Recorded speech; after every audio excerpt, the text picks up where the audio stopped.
Hello दोस्तों, कैसे हो आप सभी लोग। आई होप कि आप सभी लोग स्वस्थ होंगे और मस्त होंगे और अपनी तैयारी अच्छे से कर रहे होंगे।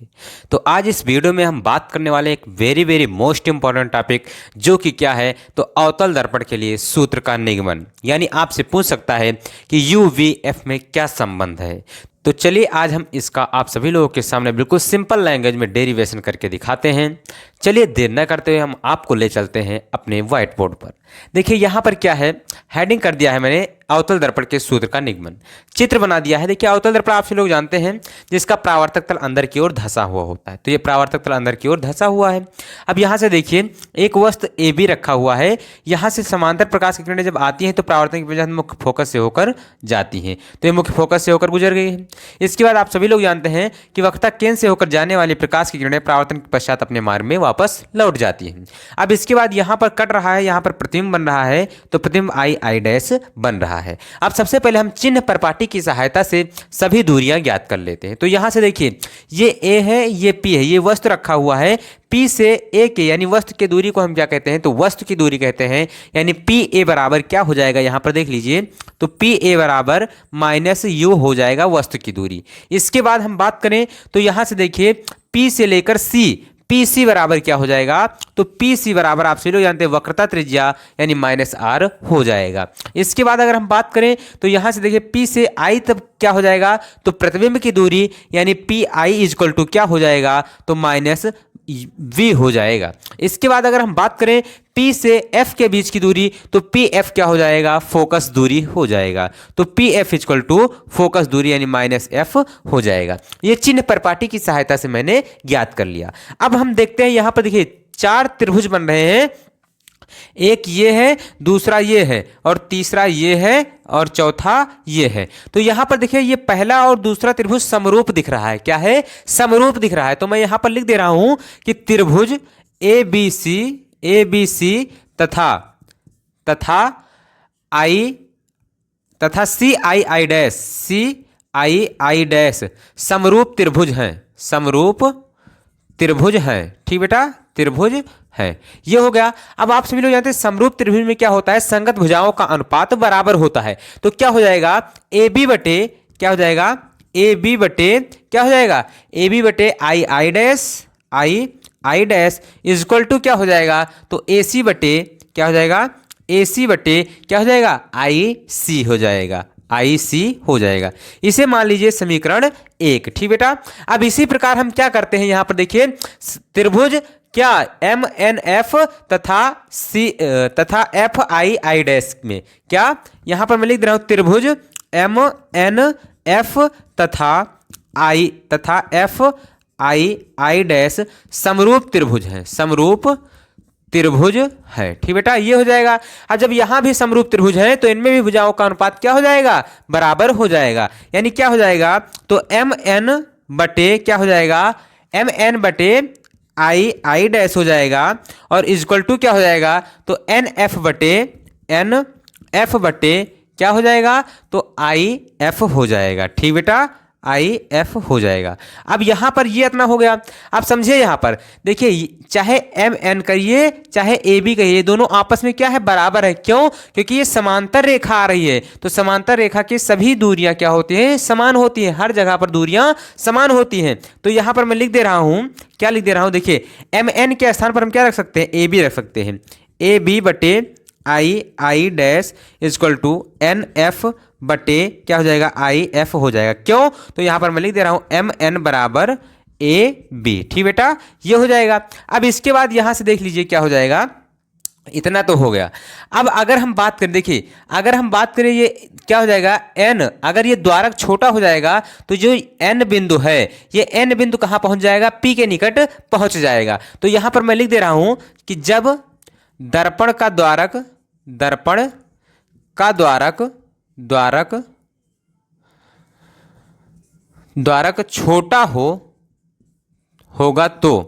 छोटा होगा तो बिंदु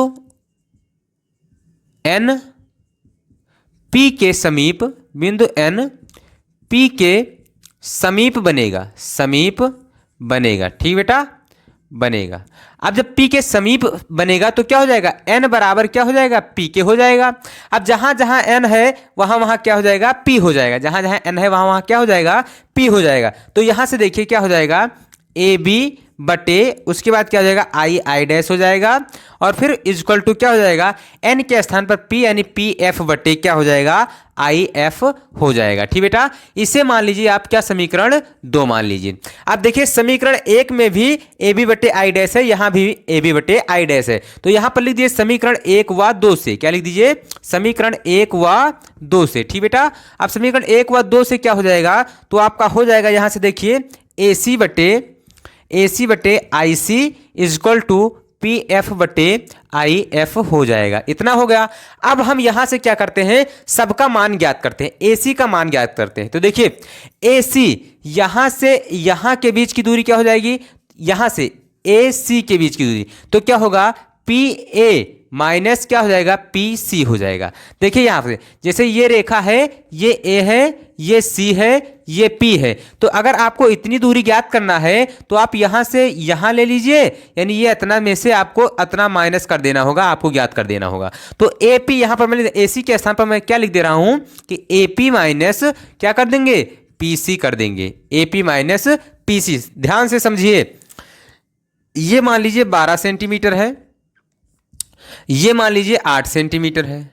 अगर आपसे कहा जाए कि इसका मान क्या होगा, इसका मान क्या होगा, तो 12 से 8 घटाएंगे तभी तो आएगा। तो वही AP, यहां पर देखिए AP माइनस PC बराबर AC, तो बराबर AC हो जाएगा। ठीक बेटा, और बटे IC ज्ञात करना है, IC ज्ञात करना है, तो आप कैसे ज्ञात करेंगे, तो यहां से देखिए PC माइनस PI कर दीजिए, PC माइनस PI। क्यों, यहां पर देखिए PC इतना हो जाएगा, और यहां से जब इसका मान घटा देंगे तो ये इतना मान प्राप्त हो जाएगा। ठीक बेटा, अब इसी प्रकार यहां भी देख लीजिए, तो PF का मान हमें पता है, PF का मान हमें पता है, तो उसको नहीं चेंज करना है।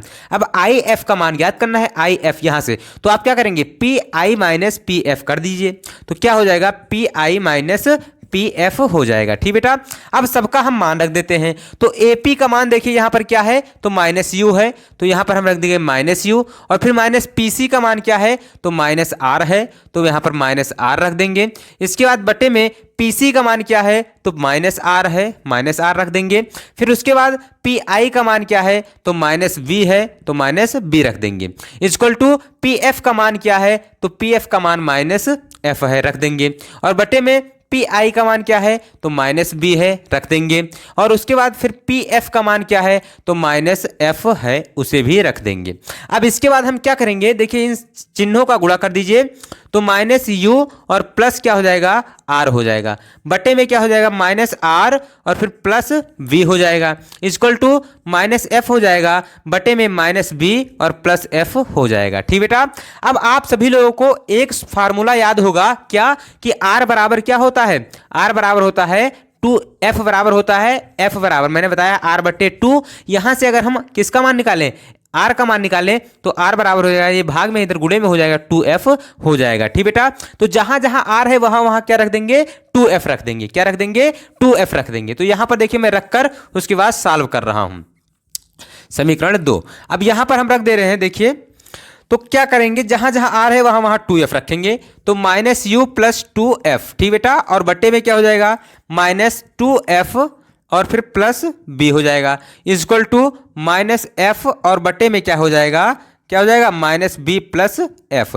अब इसका तिरछा इस तरफ गुणा कर देंगे, इसका इस तरफ गुणा कर देंगे, तो यहां पर देखिए माइनस U प्लस 2F और फिर गुणे में क्या हो जाएगा, माइनस V प्लस 2 केवल F। ठीक बेटा, और फिर यहां पर इक्वल टू माइनस F का भी गुणा करेंगे, माइनस 2F प्लस V के साथ। ठीक बेटा, तो V का जब इससे गुणा करेंगे तो माइनस माइनस का गुणा प्लस हो जाएगा, और क्या हो जाएगा, UV हो जाएगा।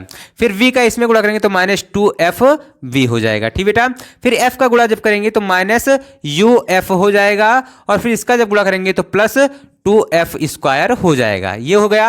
और फिर इसका जब गुणा करेंगे तो माइनस माइनस का गुणा प्लस हो जाएगा, यानी 2f² हो जाएगा। फिर इसका गुणा इससे करेंगे तो माइनस vf हो जाएगा। ठीक बेटा। अब यहां से देखिए ये प्लस है, ये प्लस है, कट जाएगा क्योंकि बराबर के इस तरफ है, इधर आएगा तो माइनस में हो जाएगा, घटकर 0 हो जाएगा। अब यहां से देखिए क्या हो गया, तो uv माइनस 2fv और फिर माइनस uf, उसके बाद फिर ये क्या हो जाएगा, माइनस vf हो जाएगा, बराबर 0 हो जाएगा। अब यहां देखिए 2fv है, 2 ये माइनस में है, इस तरफ आएगा प्लस में हो जाएगा, तो 2fv में से एक fv घटाएंगे तो क्या आ जाएगा, uv माइनस 2 माइनस fv बचेगा, क्योंकि 2 में से एक घटा देंगे तो माइनस fv और फिर माइनस uf इक्वल टू 0। ये जो माइनस वाला है उस तरफ हम भेज देंगे तो क्या हो जाएगा, uv इक्वल टू क्या हो जाएगा, fv और प्लस uf हो जाएगा। ठीक बेटा। अब हम क्या करेंगे, यहां से देखिए दोनों पक्षों में uvf से भाग देने पर क्या हो जाएगा, तो यहां पर भी आपको भाग करना है, uv था और uvf से भाग करना है, vf से भाग करना है, इक्वल टू यहां क्या था, तो fv था तो uvf से भाग करना है, प्लस यहां क्या था, तो uf था, uvf से भाग करना है। ठीक बेटा। तो समझिए यहां पर देखिए uv से ub कैंसिल हो जाएगा, fb से fb कैंसिल हो जाएगा, uf से uf कैंसिल हो जाएगा, बचेगा क्या, तो यहां बचेगा 1/f, यहां बचेगा 1/u, यहां बचेगा 1/v। तो यही फार्मूला हमें सिद्ध करना था। ये किसका फार्मूला है, तो दर्पण का फार्मूला है, 1/f equal to 1/u plus 1/v। जहां f क्या है, तो फोकस दूरी है, u क्या है, तो वस्तु की दूरी है, v क्या है, तो v प्रतिबिंब की दूरी, किससे, तो दर्पण के ध्रुव से। तो इस प्रकार से बिल्कुल सिंपल लैंग्वेज में मैंने आप सभी लोगों को बता दिया है ये टॉपिक। ये हमेशा जब पूछा जाता है तो 5 नंबर में पूछा जाता है, तो अच्छे से आपको तैयार कर लेना है। हम मिलते हैं अगले वीडियो में मजेदार एवं धमाकेदार वीडियो के साथ। तब तक के लिए जय Hind, love you, bye bye, take care.